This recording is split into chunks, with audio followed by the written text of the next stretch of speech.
السلام علیکم، میں ہوں منصور احمد قریشی اور آپ دیکھ رہے ہیں میرا نیا ویلاگ۔ آج chief justice of Pakistan Umar Ata Bandial کی سربراہی میں 3 رکنی بینچ نہایت اہم سماعت کرے گا۔ اس کے لیے پاکستان کی تمام بڑی سیاسی جماعتوں کو نوٹسز جاری کر دیے گئے ہیں۔ اب دیکھنا یہ ہے، بہت سے لوگوں کے ذہنوں میں یہ سوال پیدا ہو رہا ہے کہ آج کی سماعت میں کیا ہونے جا رہا ہے اور چیف جسٹس صاحب کیا فیصلہ کرنے والے ہیں۔ اگر ہم اس پورے سیاسی تناظر کو دیکھیں، کیونکہ ہر طرف اب چاہے وہ سپریم کورٹ ہو یا سیاسی جماعتیں، تو وہ ان کا تو حق ہے کہ وہ سیاست کریں، اور ہر طرف اب صرف سیاست ہی ہو رہی ہے اور کوئی فیصلے آئین و قانون کے مطابق نہیں ہو رہے۔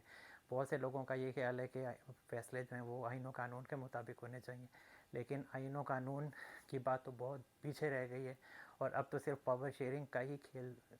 شروع ہو چکا ہے کہ جس کے پاس جتنی زیادہ طاقت ہوگی وہ ہی جیتے گا، اور جو سب سے پہلے پہل کرے گا وہی کامیاب ہوگا۔ اب سپریم کورٹ آف پاکستان کا اگر یہ کہا جائے کہ وہ بند گلی میں آ گئی ہے، بظاہر تو نظر آتا ہے کہ وہ بند گلی میں ہے، چیف جسٹس صاحب بند گلی میں ہیں، اور ان کے ساتھ جو ساتھی ججز ہیں ان کے بارے میں بھی یہی ہے کہ وہ بھی بند گلی میں ہیں۔ لیکن انہوں نے اگر دیکھا جائے تو انہوں نے اپنے لیے ایک راستہ کھلا چھوڑا ہے، وہ اس طرح سے کہ انہوں نے سابقہ جتنی بھی درخواستیں تھیں جس میں کہا گیا تھا، چاہے وہ الیکشن کمیشن کی درخواست تھی یا وہ سیکٹری دفاع کے حوالے سے یا وزارت دفاع کے حوالے سے درخواست تھی جس میں کہا گیا تھا کہ الیکشنز کو ابھی الیکشن نہیں کروائے جا سکتے، اس کے اوپر وہ نظر ثانی کی جائے، تو اس حوالے سے انہوں نے تمام درخواستیں جو ہیں وہ ریجیکٹ کر دی ہیں۔ لیکن ایک عام شہری ہیں سردار کاشف صاحب، انہوں نے ایک درخواست جمع کروائی، تو چیف جسٹس صاحب نے ان کی درخواست کو منظور کر لیا کہ ان کی بات بالکل ٹھیک لگ رہی ہے کہ سیکیورٹی کے پرابلمز ہیں، اور جس کی وجہ سے الیکشن کے بارے میں سوچا جا سکتا ہے کہ ایک دن تمام الیکشن جو ہیں پورے پاکستان میں الیکشن ایک ہی تاریخ میں کروائے جائیں۔ تو یہ ایک راستہ انہوں نے کھولا ہے۔ ایک طرف انہوں نے وزارت دفاع کی اپلیکیشن کو مسترد کیا ہے، اور دوسری ہی درخواست میں انہوں نے عام شہری کی درخواست کو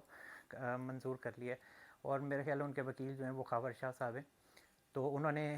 استدعا کی ہے کہ تمام سیاسی پارٹیز کو بلایا جائے اور انہیں سنا جائے۔ تو اس حوالے سے اب چیف جسٹس صاحب نے سب کو نوٹسز جاری کر دیے ہیں۔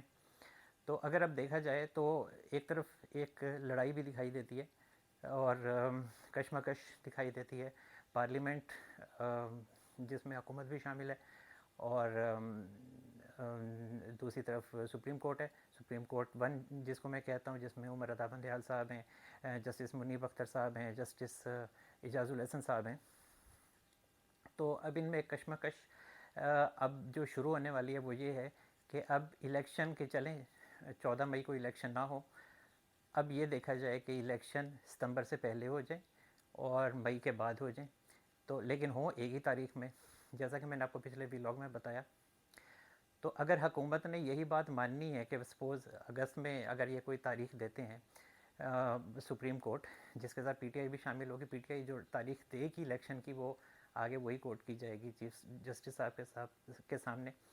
چیف جسٹس صاحب یہی تاریخ جو ہے وہ کوٹ کریں گے۔ تو لوگ تو یہی کہتے ہیں کہ یہی تاریخ کوٹ ہوگی جو پی ٹی آئی کی طرف سے آئے گی۔ تو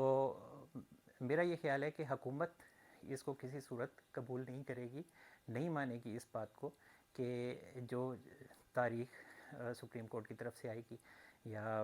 پی ٹی آئی کی طرف سے آئے گی، کیونکہ یہاں تک حالات پہنچے ہی اسی وجہ سے ہیں کہ حکومت نے چیف جسٹس صاحب کی نہیں مانی اور چیف جسٹس صاحب نے حکومت کی نہیں مانی، تو یہ معاملہ اسی طریقے سے ہو سکتا ہے کہ لٹک جائے، ورنہ یہ ہے کہ جتنا زور لگایا جا سکتا ہے اتنا بھی لگایا جائے۔ اسی وجہ سے انہوں نے ایک طرف وزارت دفاع کی اپلیکیشن کو مسترد کیا ہے اور عام شہری کی درخواست کو منظور کیا ہے کہ اگر نکلنا پڑے تو نکلا بھی جا سکے آرام سے، کہ آگے کیا جا سکتا ہے، یا لیکن کوشش کی جائے گی کہ ستمبر سے پہلے الیکشن کروائے جائیں، لیکن یہ الیکشن کسی صورت ہوتے دکھائی نہیں دیتے، اور مجھے یہ لگتا ہے کہ یہ الیکشن اکتوبر کے بعد بھی نہیں ہوں گے اور 6 مہینے یہ مزید ڈیلے کر سکتے ہیں۔ تو دوسری بات یہ ہے کہ شہباز شریف صاحب کو کے حوالے سے کہا جا رہا ہے کہ ان کو اگر وہ نہیں مانتے تو ان کو ڈسکوالیفائی کیا جا سکتا ہے. فرض کر لیتے ہیں کہ حکومت کے لیے بہت مشکل حالات پیدا ہو جاتے ہیں, کوئی تدبیر کام نہیں کرتی اور چیف جسٹس صاحب شہباز صاحب کو ڈسکوالیفائی کر دیتے ہیں, تو اس صورت میں کیا ہوگا؟ تو اس صورت میں بھی مجھے نہیں لگتا کہ شہباز صاحب گھر جائیں گے. اس صورت میں یہ ہوگا کہ انہوں نے پروسیجر اینڈ پروٹیکشن بل جو بنایا ہے 2023 وہ آج سے فعال ہو جائے گا. صرف انہوں نے گزٹڈ نوٹیفیکیشن جاری کرنا ہے, آج 20 اپریل ہو چکی ہے, تو اس میں اس میں بھی اس کا بھی چکر چلا سکتے ہیں یہ. اور فرض کریں یہ ڈسکوالیفائی کرتے ہیں شہباز صاحب کو, تو اس میں بھی وہ اپیل کر سکتے ہیں, اب انہیں اپیل کا حق بھی مل سکتا ہے, لیکن یہ بہت آگے کی بات ہے. تو یہ بھی حکومت نے ایک ہتھیار ان کے پاس ہے کہ وہ ایسا کر سکتے ہیں, کیونکہ ان کے لیے اب یہ بہت زیادہ مشکل نہیں ہوگا, کیونکہ صدر صاحب نے تو پروٹیکشن بل کو واپس کر دیا ہے, لیکن یہ ہے کہ اب وہ فعال تو ہو جائے گا. تو اور دوسری طرف یہ ہے کہ سپریم کورٹ 2 جو ہے جسٹس قاضی فائز عیسیٰ صاحب جو ہیں, ان کے ساتھی جو ججز ہیں وہ بھی خاموش ہیں, تو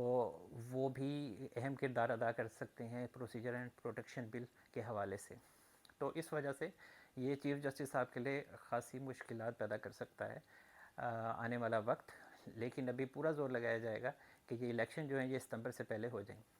چیف جسٹس صاحب کے حوالے سے کہا جاتا ہے پچھلے دنوں میں بہت زیادہ بات جو ہے خبر گرم ہوئی کہ ان کو کیسے ہٹایا جا سکتا ہے اور کس طریقے سے یہ جا سکتے ہیں. تو اس حوالے سے قانونی ماہرین کہتے ہیں کہ ان کو ایگزیکٹو آرڈر کے تھرو نہیں ہٹایا جا سکتا اگر بہت مشکلات پیدا ہو جائیں, کیونکہ اب ان کی ایک لڑائی چل رہی ہے گورنمنٹ کی اور چیف جسٹس صاحب کی. تو جو پہل کرے گا, اگر خدا نخواستہ بہت مشکل حالات پیدا ہو جاتے ہیں اور کوئی پہل کرتا ہے, تو وہ کیسے پہل کر سکتا ہے؟ چیف جسٹس صاحب کے پاس تو ہے ڈسکوالیفیکیشن کا ہتھیار کہ وہ ڈسکوالیفائی کر سکتے ہیں کسی کو بھی. تو شہباز صاحب جو گورنمنٹ ہے وہ چیف جسٹس صاحب کے خلاف کون سا ہتھیار استعمال کر سکتی ہے اگر انہیں بہت مجبوری میں یہ کرنا پڑے؟ تو اس کے لیے کہا جا رہا ہے کہ 2008-9 میں جب یہ چیف پرویز مشرف صاحب نے ان کو ہٹایا تھا, ان سارے ججز کو گھر بھیجا تھا, تو پھر ایک پیپلز پارٹی کو ایک نیا فارمولہ دیا گیا تھا جس کے تحت یہ 4 ججز تھے, جن میں یہ عمر رضا بندیال صاحب تھے, جسٹس عصمت سعید شیخ صاحب تھے, ثاقب نثار صاحب تھے, تو ان کو ری اپوائنٹ کیا گیا تھا اور ان کو کہا گیا تھا کہ آج سے دوبارہ آپ کو ری اپوائنٹ کیا جاتا ہے, اور انہوں نے دوبارہ حلف اٹھایا تھا. تو اب یہ ہے کہ ہو سکتا ہے کہ گورنمنٹ وہ 2008 میں جو نوٹیفیکیشن کیا تھا انہوں نے ری اپوائنٹمنٹ کا, اس کو یہ واپس لے لیں, اور اس کے بعد چیف جسٹس صاحب جو ہیں وہ گھر جا سکتے ہیں, ان کو ہٹایا جا سکتا ہے اور قاضی صاحب کو ایکٹیو کیا جا سکتا ہے. اگر آپ دیکھیں, اگر آپ کل کی میڈیا میں کل دیکھیں تو جسٹس قاضی صاحب بھی کل میڈیا پہ آئے ہیں, تو انہوں نے بھی کچھ میڈیا پہ آ کے باتیں کی. انہوں نے خیر قانونی طریقے سے باتیں کی, لیکن وہ میڈیا پر آئے ہیں. جہاں تک زرداری صاحب ہیں یا گورنمنٹ ہے, تو وہ تو یک زبان ہیں اور ایک ہیں بالکل, اور یہ کسی صورت سپریم کورٹ کی دی ہوئی تاریخ پہ عمل نہیں کریں گے, کیونکہ سپریم کورٹ میں بھی سیاست ہی ہو رہی ہے, اور سیاست جو ہے وہ سیاسی جماعتوں کا کام ہے اور ان کو کرنی چاہیے. سپریم کورٹ کو چاہیے کہ وہ آئین و قانون کے مطابق فیصلے کرے جس کے لیے جو ان کی ذمہ داری بنتی ہے. الیکشن کے حوالے سے تاریخ دینا, الیکشن کروانا, وہ سپریم کورٹ کا دائرہ اختیار نہیں ہے. سپریم کورٹ کو اس سے اجتناب کرنا چاہیے. الیکشن جو ہے وہ الیکشن کمیشن کا کام ہے, تاریخ دینا الیکشن کمیشن کا کام ہے, تو وہی یہ تاریخ دے سکتی ہے. باقی مجھے جو لگتا ہے وہ یہ سارا جال کیوں بچھایا گیا ہے, وہ صرف یہ ہے کہ میاں نواز شریف جو ہیں وہ پاکستان نہ آ سکیں اور خان صاحب کو جتوایا جا سکے, جو کہ مجھے اب دکھائی نہیں دیتا. یہ صورتحال خاصی مشکل دکھائی دیتی ہے. حکومت جو ہے وہ یہ فیصلہ کر چکی ہے کہ وہ کسی صورت کیسے بھی حالات ہوں, کسی طرح کی بھی مشکلات ہوں ان کے لیے, لیکن وہ خان صاحب کو آنے نہیں دیں گے, اور جب تک وہ آنے نہیں دیں گے تو وہ الیکشن بھی نہیں ہونے دیں گے. تو اور دوسرا یہ کہ الیکشن تو تبھی ہوں گے جب سیاسی جماعتیں سیاسی جماعتوں میں آپس میں اتفاق ہوگا، اور آپس میں جب ان میں تاریخ پہ اتفاق ہوگا، ورنہ مجھے یہ الیکشن اکتوبر میں بھی ہوتے ہوئے دکھائی نہیں دیتے۔ اور وزارت دفاع کی جو اپلیکیشن سپریم کورٹ میں چیف جسٹس صاحب نے ریجیکٹ کی ہے، اس کا بھی میرا خیال ہے کوئی امپریشن اچھا نہیں گیا ہوگا، کیونکہ حال ہی میں جو D G I S I اور ڈی جی ایم او اور سیکرٹری دفاع کی جو ملاقات ہوئی چیف جسٹس صاحب سے ان کے چیمبر میں، اور جو انہیں بریف کیا گیا سیکیورٹی کے حوالے سے، تو جب ان کو بریفنگ کے لیے بھیجا گیا تو آرمی چیف کی طرف سے ان کو انسٹرکشنز دی گئی تھیں فوج کے اعلیٰ افسران کو، کہ وہ کوئی کراس ٹاک نہیں کریں گے، اور چیف جسٹس صاحب سے کسی قسم جو چیف جسٹس صاحب کہیں گے اسی کے اوپر جو ہے وہ آگے سے کوئی کویسچن نہیں کریں گے، اور انہیں بہت عزت سے ان کو بریف کیا جائے گا۔ لیکن چیف جسٹس صاحب کا جو رویہ تھا کل سپریم کورٹ میں، وہ اس پہ کافی سوالیہ نشان لگتے ہیں۔ ایک طرف تو انہوں نے ریجیکٹ کیا ہے اپلیکیشن کو وزارت دفاع کی، اور دوسری طرف انہوں نے سردار کاشف جو عام شہری ہیں ان کی اپلیکیشن کو منظور کر لیا ہے۔ تو ہو سکتا ہے کہ اس کے اوپر جو ہے کوئی رد عمل آئے، اور اس کے ساتھ ہی چیف جسٹس صاحب نے اس کا ذکر بھی کیا کہ مجھے بریف کیا گیا ہے سیکرٹری دفاع کی طرف سے اور D G I S I اور ڈی جی ایم او کی طرف سے، اور انہوں نے کافی تفصیلاً جو ہے وہ انہیں بریفنگ دی۔ تو اب تک کے لیے اب اتنا ہی، پھر انشاءاللہ ملاقات ہوگی۔ اپنا بہت سارا خیال رکھیے گا۔ اللہ حافظ۔